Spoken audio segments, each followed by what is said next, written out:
how to connect Baserow to n8n step by step. Hey everyone, welcome back to the channel. If you are looking to automate your workflow and streamline your data management, you are in the right place. In this video, I will show you how you can connect Baserow to n8n step by step. So once your connect is set up, you will be able to create automate data entry and update between Baserow and tools like Google Sheet, Gmail, Slack, or CRMs. You can build workflow that triggered on form submission, schedule data synchronization, or even clean and filter your database automatically.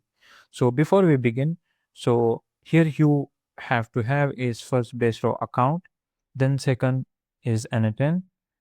If you are using the hosted version of n8n, then you have to have the API tokens. So I don't think Choki Baserow needs API tokens.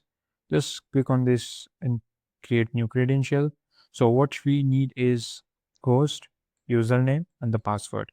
If you go to hosted version of n8n, the steps are very similar to each other. You need host, username, and password. So how you can get that? Go to your Baserow account. As you can see here, I have already created database called Rocket1. In that we have this project, then we have a name, kickoff date and due dates as well. So if you want to add a lot of things over here, you can add that too. Now go back to home, and over here you have to find your account setting. Go to your, just click on this maker workspace and click on the setting. So I'm not able to get the email address. Just go into my account. So my username is maker, and if you go to email notification and in from database tokens, you can create tokens from here. So if you want API tokens, you can just simply click on this create, give a name and choose a work phrase and click on this create tokens. Now what we need is just email address and the password.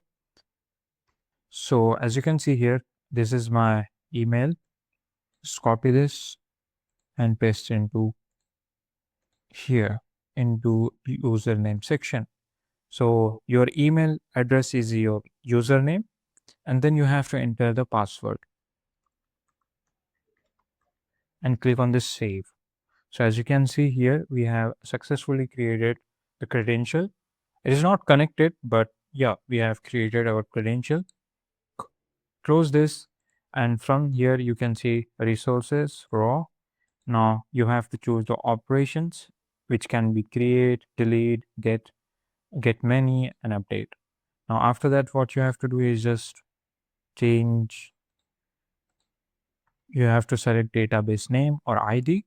Now this is my database name. As you can see here, this is the database name, and into that we have table name or IDs. Click on this project, and as you can see here, we have table name or IDs. Select that and then click on this execute step. So as you can see here, our node has been executed successfully. It means the Baserow connected with n8n. So if you found this video helpful, then subscribe to the channel, and thanks for watching.